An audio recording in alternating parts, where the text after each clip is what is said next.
روغتیا خبرونه زه عبدالقادر سحاق یو ځل بیا ستاسو په درنه چوپړ کې یم. قدرمنونکو، څنګه چې تاسو ته معلومه ده د روغتیا خبرونه ده او په اونۍ کې تاسو ته په ژوندۍ بڼه باندې د پښتو تلویزیون له لارې نه د پنځنۍ او د جمعې په ورځ باندې تاسو ته خپرېږي.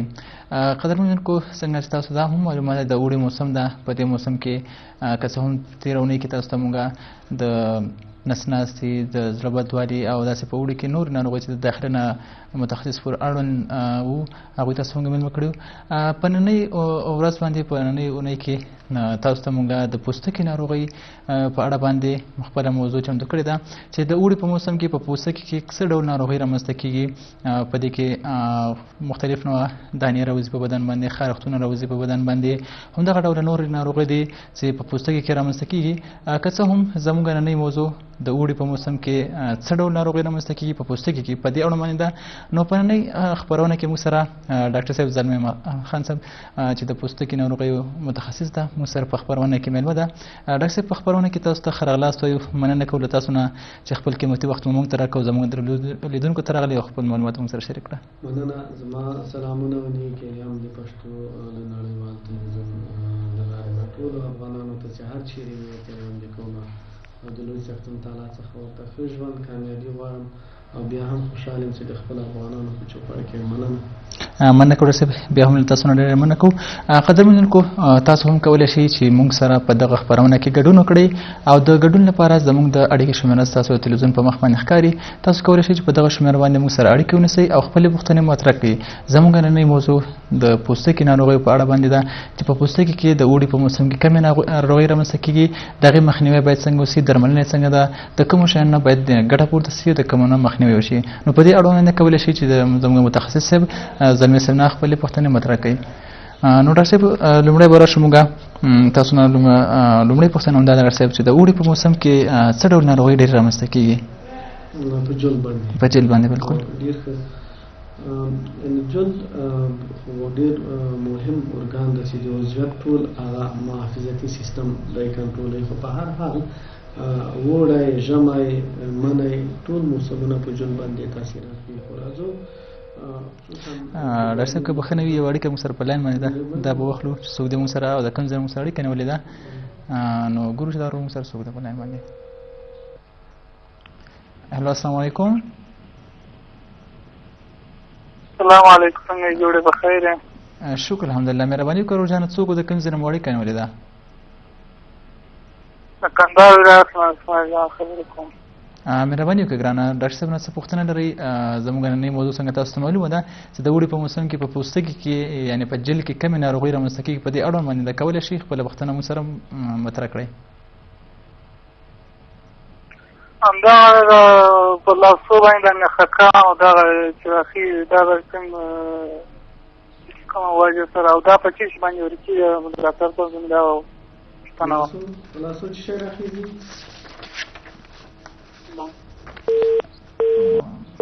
له بده مو رسېږي چې دغه اړیکه موږ سره پرېښوله.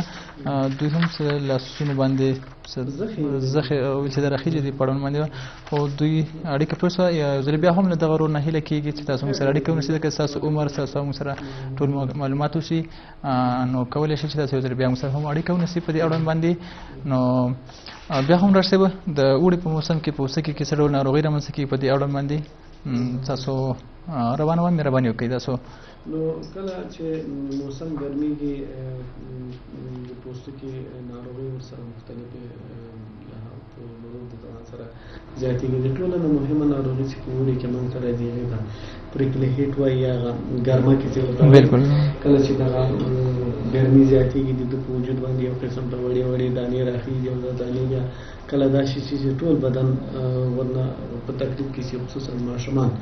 نو دا د ټولو نه اولنی اثر د ګرمۍ نه دغه یوه ډېره مهمه ناروغۍ ده چې هغه بیا د نورو ناروغیو سره باید یو څه نه څه توپیر وشي. هغه کسان چې مثلا هغوی په جلد کې یو رقم خارش ته هغې ته سکیبس وایي، هغې سره باید تحقیق تشخیصي وشي.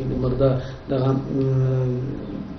مردار دانې چې په ماشومانو باندې راخېږي هغه هم د دې سره باید په دغه کې یو له بل سره توپیر وشي او کله کله بیا بعضې دواګانې یو څوک واخلي د هغې سره یو حساسیت پیدا شي هغو سره باید دا یو بل نه توپیر پیدا کړي یعنې دغه ګرمه کې چې ورته وایي دغه پریکلی هیټ چې ورته وایي دا معمولا چې کله موسم ګرمېږي دا د وجود اول په مخ باندې پیدا کېږي او بیا په لاسو او په څنګلو باندې پیدا کېږي او کله بیا په ټول بدن او په شا باندې هم پیدا شي معمولا ډېر زیات خارش پیدا کوي او د خارش سره کله کله دغه شخص ډېر کوشش کوي چې دغه وکړي دا ډېرې وګرئ نو کله یې د ډېرو ګرېدلو د وجې نه بیا داسې وشي چې هلته د ډېرو د ګرېدلو د وجې نه بیا داسې وشي چې هلته زخم پیدا شي او بیا په میکروبونو باندې تبدیل شي بیا مختلف میکروبونه راځي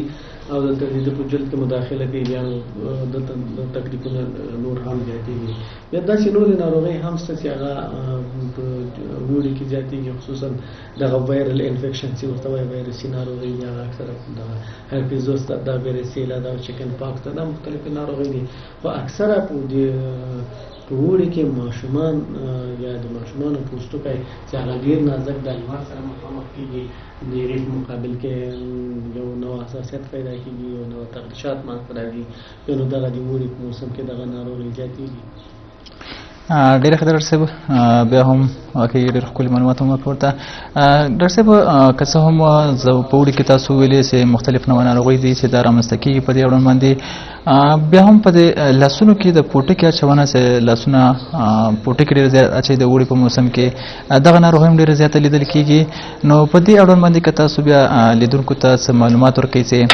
آیا دغه ناروغۍ د لاسونو پوټکي اچونه په د وړي په موسم کې د لامل څه چې دغه پوټکي اچولی کېږي لاسونه پوټکي اچوي ستر لامل د دې څه ده او د دې مخنیوی باید په کومه طریقه وشي او څنګه پېژندل کېږي دا کله چې معمولا په وړي کې لاسونه زیات پوټکي اچوي او کله کله داسې وشي چې سر هم پوستکي شروع کړي او د بدن نورې ساحې هم پوستکي شروع کړي او پوټکي شروع کړي د دې مختلف علتونه یو خو دا دی چې کله په بدن کې د بعضې ویټامینونو کموالی منځته راسي خصوصا یو ویټامین ده چې هغې ته ویټامین A وایي د ویټامین A د کموالي له وجې نه چې هغه اکثره په وړي کې صحیح په وجود کې نه جذبېږي د هغې د کموالي د وجې نه بیا دغه په لاسونو باندې دغه پوټکي رامنځته کېږي کله کله خارش پیدا کېږي او کله دغه لاسونه بیخي دننه سایډ ته کش کښېني نازکې کې داسې نازک کې چې ډېر واړه شي سره لاس تماس کې ونیسي ورته خارش پیدا کوي ورته سوزش پیدا کوي بیا دې نه بعد یو بل نوع تکلیف د چې هغې ته اکزیما وایي دا هم په دې وخت کې پیدا کېږي بل دا چې دلته په وړي کې یو شخص زیاتو اوبو ته ضرورت لري زیات لمبلو ته ضرورت لري زیات د صابون استعمالونو ته ضرورت لري د زیاتو د صابون د استعمال د وجې نه بیا هم کله کله داسې وشي چې دغه منځته راسي د جلد دغه تکلیفونه منځته راسي او دلته جلد پوستکي شروع کړي نو دغه پوستکي بیا په ورو ورو کله کله زیاتېږي نو بیا چې کله بیا هم موسم تغییر کوي د هغه د ویټامین A جذب په بدن کې بیا صورت نیسي او بیا له منځه ځي نو بل دا چې کله د وړي موسم شروع کېږي دلته وجود خپله د وجود په مختلفو بخښنه غواړو د یو اړیکه موږ سره وخت نه په لاین باندې تاب واخلو چې څوک دی موږ سره مهرباني هلو السلام علیکم هلو اورم جوړه په خیر یا شکر الحمدلله مهرباني وکړئ ګرانه څوک د کوم ځای نه مو اړیکه نیولې ده کندهار ولایت معروف ولسوالۍ څخه اړیکه نیولې ده مهرباني وکړئ ګرانه څه پوښتنه لرئ پوښتنه دا ده ما پرې د نغمې کوه چې وخت ولې سندر نشته بخښنه غواړو محترم وروره چې زموږ خپرونه اوس د روغتیا خپرونه روانه ده که څه هم زموږ نننۍ خپرونې موضوع د پوستکي د ناروغیو په اړه باندې ده چې د اوړي په موسم کې په جلد باندې یعنې پوستکي کې کمې ناروغۍ رامنځته کېږي که په دې اړوند څه پوښتنه لرلې شئ نو موږ نه کوئ څنګه دی باندې څه مطلب مننه ژوندي اوسئ راشه که څه هم دغه رتینه دوی د بدلې اړ کوه خبر نه وه شوقیان دي نو چې خپرونه زموږ نه روانه بیا هم یو اړیکه راشه کوو چې دا به خلاص هلو السلام علیکم السلام علیکم. وعلیکم السلام. مهرباني وکړئ څوک او د کوم ځای نه مو اړیکه نیولې کنه؟ د پښتو تلویزیون دی. بالکل د پښتو تلویزیون روزانه او د روغتیا خبرونه ده. که څه پوښتنه لرئ د پوستکي د ناروغۍ په اړه باندې چې د اوړي په موسم کې رامنځته کېږي نو موږ هم خدمت کې وګرنه. زه باید څنګه تاسو له دې څخه مستقیم خبرې وکړم؟ مهرباني. الو. مهرباني وکړئ غږ مو راځي ګرانه څه پوښتنه لرئ؟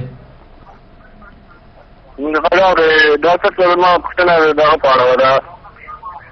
د ما پوستکی داسې بخار لري دا وږو سرونه مې او دا دوا مړوندو کې هم داسې بخار دی. ډاکټر صاحب ما دا پوښتنه ده چې دا څه شی وکړم چې دا وکړم چې دا دغه څه شي بخار روزانه تاسو او نورې کې زیاتېږي په ګرمۍ کې زیاتېږي او دغه یې چې خورم دغه یې ډېر زیاتېږي.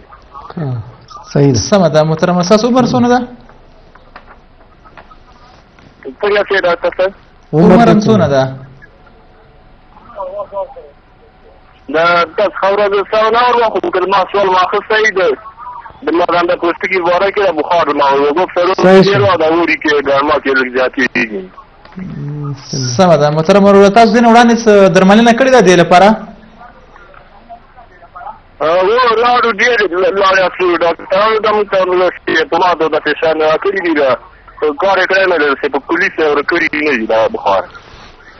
سمه ده محترمه. تاسو کار څه کوئ؟ کار والا حوصله نه رانلودر ما بهار میدان والا دا په افغانستان کې د سیاست ولسوالۍ نه سرګړی د افغانستان ما حوصله کار په ګرما کې دی دسه کار مشکل دی ګرما زیاته ده. سمه ده محترمه. تاسو پوښتنه مونږ واشته ان شاء الله خبرونه ګوري تاسو به درسه د دې پاړون باندې بشپړ جواب درکې. کور ودا په مننه. ټلیفون کوم یو جمانه نو د ته جواب ورکو. یو بل ورور مخکې سوال کړی و ته هم جواب ورکو. نو اول باغ د مخکینی ورور سوال ته جواب ورکو. صحیح ده. صحیح کنه. تاسو ورسې او ته هم جواب ورکو خو یو اړیکه لګو دا به واخلو بیا به نو اړیکه باندې کو چې دوی ته جوابونه ورکو. صحیح. السلام علیکم. وعلیکم السلام. تاسو ته محترم ډاکټر صاحب ته او د پښتو تلویزیون ټولو کارکوونکو ته سلامونه احترامات علیکم. مننه. وعلیکم السلام. مننه کوم تاسو نه هم په خبرونه کې تاسو خلاص وي ګرانه څوک د کوم ځای نه وړي کنه ولې ده؟ ډیره مننه چې د خلا وفای مده که څه ولې څه هم دې کنه ولې. مهرباني وکړئ چې د خلا صاحب څه خدمت مو کولای شم؟ ډیره مننه. دوه پوښتنې لرم د محترم ډاکټر صاحب څخه چې اجازه راکړئ. اوله پوښتنه مې دا ده چې یو شمېر خلک البته زموږ کارګر فکر چې هغه د اوړي په موسم کې کار کوي او هغوی بیا د لمر څخه د ژغورلو لپاره یو نوع کریمونه استعمالوي په مخ باندې او یا پوستکي باندې. د دغه کریمونو هغه فایده څه شی ده او ضرر یې څه شی دی؟ د پوستکي لپاره څومره زیانمن تمامېږي او څومره ګټه رسوي؟ اگر چې دغه کریمونه اکثره د لابراتوارونو د درملنو څخه ترلاسه کېږي.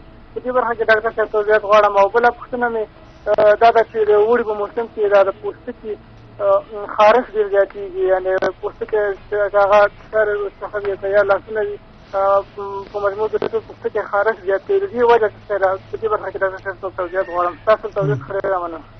مننه کوو محترمه. تاسو دوه پوښتنې مونږ واښتې ان شاء الله خبرونه ګوري. ډاکټر صاحب تاسو ته د دې ځواب په بشپړ توګه درکړي ان شاء الله. خبرونه تاسو ته ګوري ان شاء الله. مننه. نو ټولو نه مخکې راځم هغه د اول ورور سوال ته چې هغه د کندهار نه زنګ ویلی او دا یې ویلي چې پر لاسونو مې زخې دي او د دې تداوي څه شی ده او څنګه پیدا کېږي؟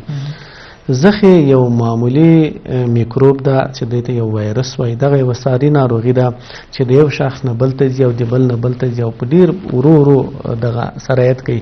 یعنې دغه د زخې وایرس که چېرته د یو شخص نه نورمال شخص ته ورسېدل نو تر 18 میاشتو پورې دغه وایرس د ده په دې پوستکي کې پټي.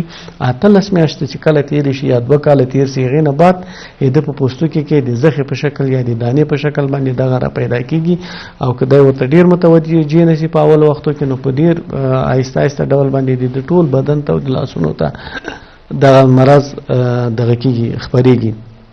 البته زخې تقریبا د 100 قسمه نه زیاتې دي خو د ټولو اساسي علت او اساسي وجه میکروبي ده. یعنې دا هغه ناروغي ده چې دا د یو انسان نه بل انسان ته انتقالېږي او د انتقال لارې د صابون د لارې نه ده، د تشناب د لارې نه ده، د دستپاک د لارې نه ده، یو مشترک چپرکټ د لارې نه ده، یعنې مختلفې لارې دي چې دغه نه دغه وایرسي ناروغۍ یا دغه میکروبي ناروغۍ نورمال شخص انتقالیږي او نورمال شخص په دغه ناروغۍ باندې اخیسته کیږي. البته په د دې زخو تداوی تقریبا د 10% نه واخله تر 80% پورې که چیرته د وجود مقاومت زیات شي نو په خپل ورکیږي، او که د وجود مقاومت کته نو دا ناروغي بیا اشد تداوی ته ضرورت لري. اول د ټولو نه ښه تداوی خو لیزر د اوس نن سبا په دنیا کې لیزر راغلی ده او لیزر بهترینه تداوی ده. د یو لیزر سره د زخی کاملا لمنځه ځي.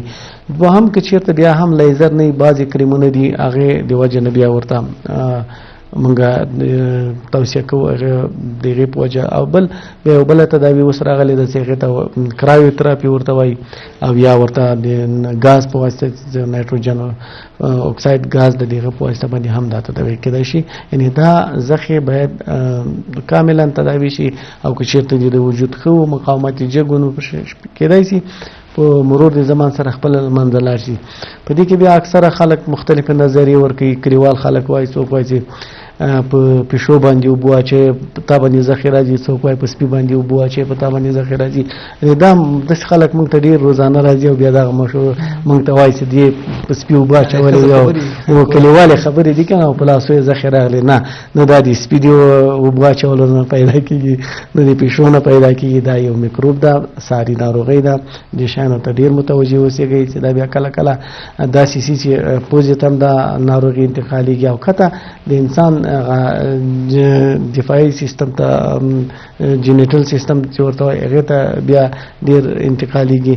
نو د ما ټولو ورونو نه دا خواهش ده چې دا تداوي که چېرته دا زخې چاته پیدا کېږي دا د زر تر زره تداوي کوي. کله کله بیا داسې هم وسي چې دغه زخې په ډېر مکرر ډول باندې تخریشېږي یا شیو سره څوک ګیره کوي یا مثلا ویښتان کوي هغه بار بار زخمي کېږي وینې کېږي. نو بیا دا امکان لري په سرطان باندې هم تبدیلي شي. یعنې ګوره یو وړه زخه ده په هغه د یوې وړې زخې نه د ټول ژوند په خطر کې اچول کېږي. ښه راځو دا د بل بالکل صاحب واقع خدای دې وکړي چې دغه ورور خپلې پوښتنې ځواب اخیستی وي. دې نه مخکې یو ورور و چې هغه هم د خارښ په اړه باندې د غوږونو سره په دې باندې خارښ ختلی او بل د صدیق صاحب چې کوم و ده هم د خارښ په اړه هم یو پوښتنه وکړه خو د دې دواړو خارښ لاملونه ډاکټر صاحب و د دې د مخنیوي لپاره په دې ډول باندې معلومات ورته ورکړي. دواړو هم دوی ته به ځواب ورکړو. یو اړیکه ډاکټر صاحب دغه به واخلو چې موږ سره